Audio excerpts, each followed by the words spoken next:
Hello, everybody, and welcome to Dacob in Between, where we talk about the secrets that happen in between the fashion business, the business of it all, you guys. And we get to figure stuff out. Subscribe to my channel here on YouTube to help each other figure stuff out.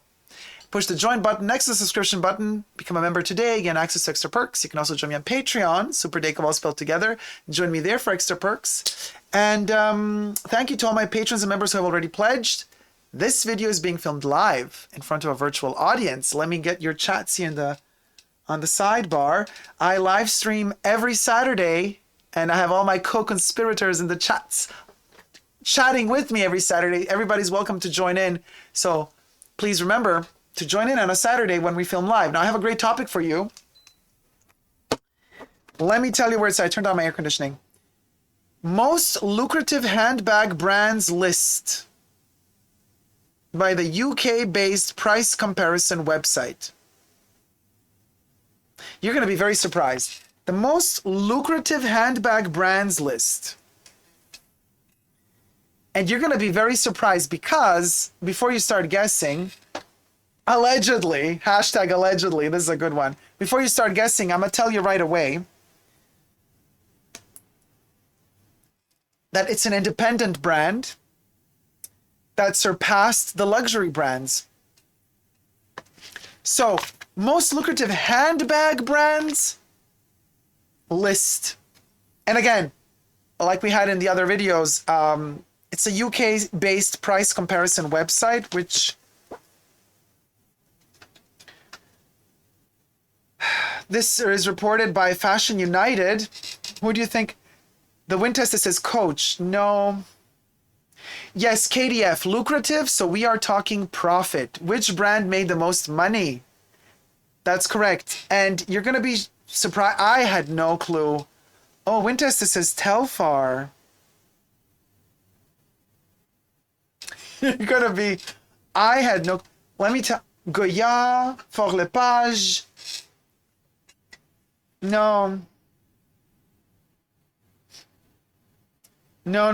Let me tell you, this is insane. So, okay, it's the New York-based designer Brandon Blackwood who launched his business in 2015, but rose to prominence in 2020.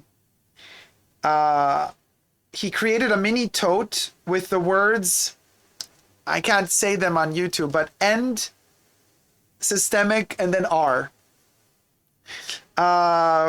In support of Black Lives Matter. So he donated a portion of the proceeds to fund legal representation for minorities, and at the same time became one of the most desirable brands. His designs have been seen on Zoe Kravitz, Kim Kardashian, and according to a recent study by money.co.uk,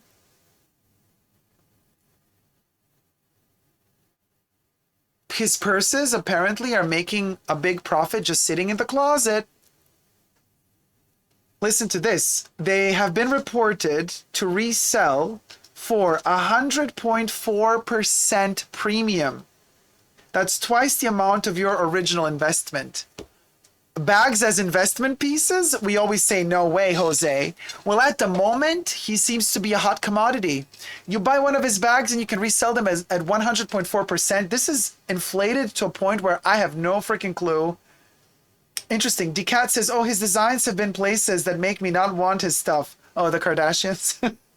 Well, I mean, it's interesting to see how indie brands are beating luxury at resale. So we're here sitting all the time, you know, the Birkin, the Kelly. Oh yeah, sure. You know, spend $20,000 on a Birkin and a Kelly. And people tell you it's an investment piece. I always say bags are never an investment piece. And here we are with some kind of rough numbers telling us that that's not the case at all. UK-based price comparison website looked at 44 fashion brands, 4 product categories, and 13 colors to reveal which designer must-haves could give you the biggest returns in years to come. Another success story of the lockdown. And second most valuable purse at resale comes from the genderless brand, and here you guessed it, Telfar. Telfar comes in at spot number 2. So whoever said Telfar at the beginning of the video, you were so close. You almost guessed it. Telfar ranks at number 2. And the designer, Telfar Clemens, was named GQ Designer of the Year, recognized by PETA from Family Guy. PETA! Not that PETA. Not PETA from Family Guy, but PETA.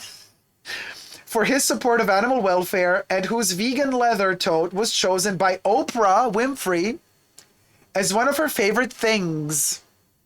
I love how they say just things, not objects or bags. Things. Oprah likes things.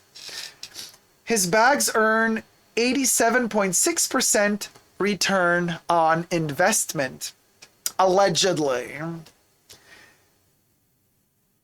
And guess which first luxury traditional brand is on the list for the bags? Which luxury brand is the first, you guys? There is a luxury brand on this list as well. And which one of all of the luxury brands we know is on this list? Frozen Luxury says Telfar, known as the Brooklyn Birkin. Pickle Mars says Telfar have a few of their bags, but I honestly do not find them that great. The Wind Testes says, I just Googled Brendan. They are cute. Vin Black says Telfar was over the place in 2020. Debbie says Louis Vuitton. The Vinteste is Chanel. Jizza says Hermes. Hamed says Louis. Worst. KDF says Louis. Sophie says Louis. None of you are guessing. No, none of those are on the list. As the first luxury brand, they're not on it. Why do brands these days have to make a point of standing for things? Why can't they just make freaking bags and that's it? Because that's the fashion right now, Decat. You know, it's about like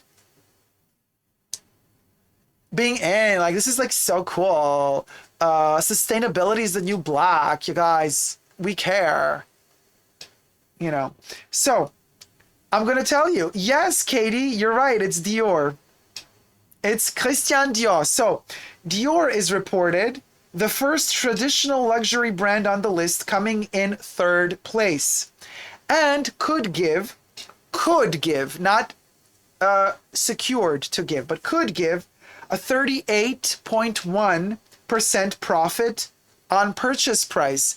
Now, I've been asking myself, how is this possible? Because we all know, if we go to the secondhand market, we see the Lady Dior bags, we see the book, what are they called? The book bags, oh my God. The library book, I call them the supermarket bags. We see them never at the price that they sell for at Dior. They're always cheaper. So how do they get their numbers? How the hell is Dior potentially could give you a 38.1% profit on purchase price? Chanel should be higher up there. But then I thought to myself, maybe because Chanel is managing to do what they want to do, and that is to sell less. They keep upping their prices because they don't want to sell as much. So if they're selling less than Dior, then there's less bags to be resold on the market than Dior. Because as we know, Dior is churning out bags like crazy. You go on the Dior website, you click on Lady Dior, they open up like 50,000 different versions of Lady Dior that you can order online from Dior, and they send it home to you. So maybe that contributes to these numbers at the end of the day, because if Dior sells way more bags, makes them more readily available than Chanel does, then of course more people will be buying Dior than people are buying Chanel. So automatically those numbers fluctuate differently. Maybe.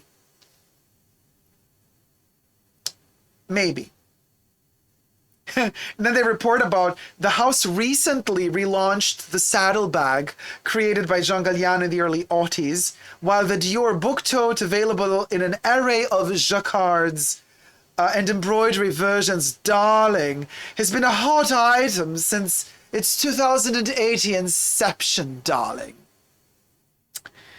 Balenciaga, Burberry, and Gucci are at the bottom of the list.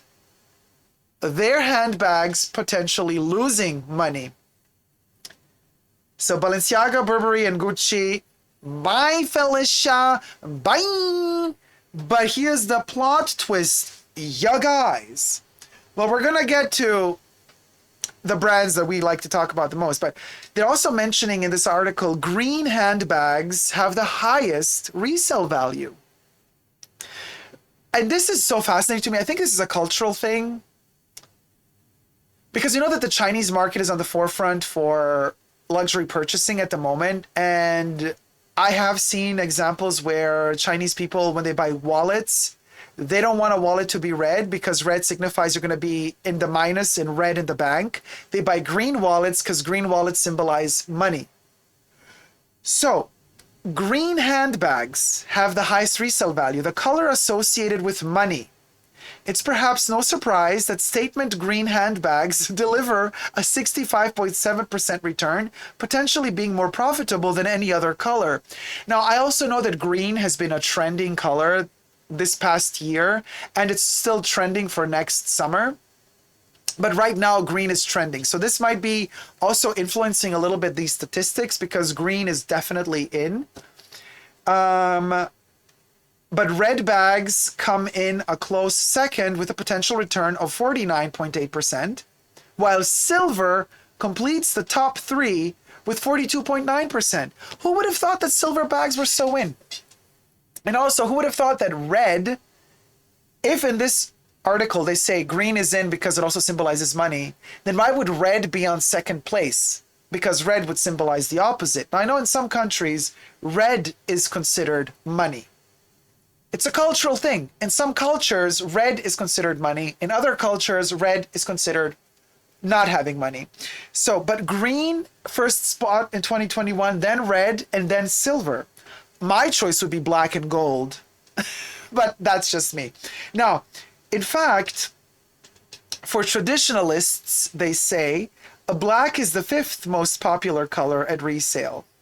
On the other hand, yellow handbags could actually lose you money, selling on average for 3% less than their original price. So there you have it, guys. There you have it. Dior, according to them, is the first it's the luxury brand. It's the first luxury brand on this list. And if you're going to buy one, buy it in green. They're telling you, buy a green Dior saddle bag. You're going to get your money's worth back. Not.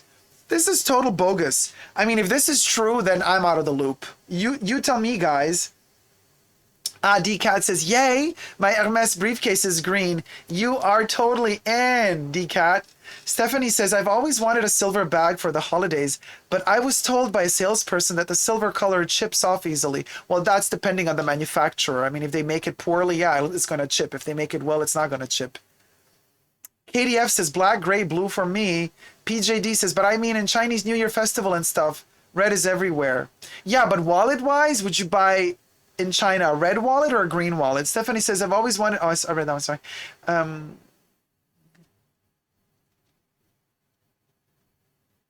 Bim Black says, red means luck and prosperity.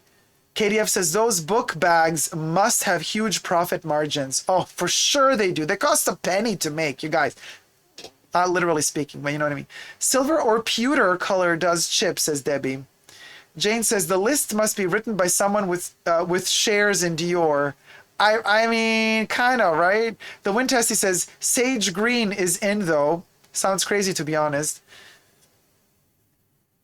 Well, that's all basically what I'm reporting to you guys. My color, yeah, listen, it's always going to be black and gold. I'm a little Chanel 255 clutch reissue, you know, one of the loves of my life. And of course, I love my browns. I love my Louis Brown, ton sur ton Louis Brown hues. Ah, they're like honey to me, like honey. So this makes me feel very happy. Black makes me feel very happy. And also orange. I love the color orange. Also, orange makes me feel very happy, even though like this little bag keeps collecting my hair all over it. So that's my list. My list is black, orange, and brown and gold. What's your list? Let me know. in the comment section down below. And thank you so much for watching. Until next time, never forget to never give up on love. Love you all. See you soon. Take care. Bye.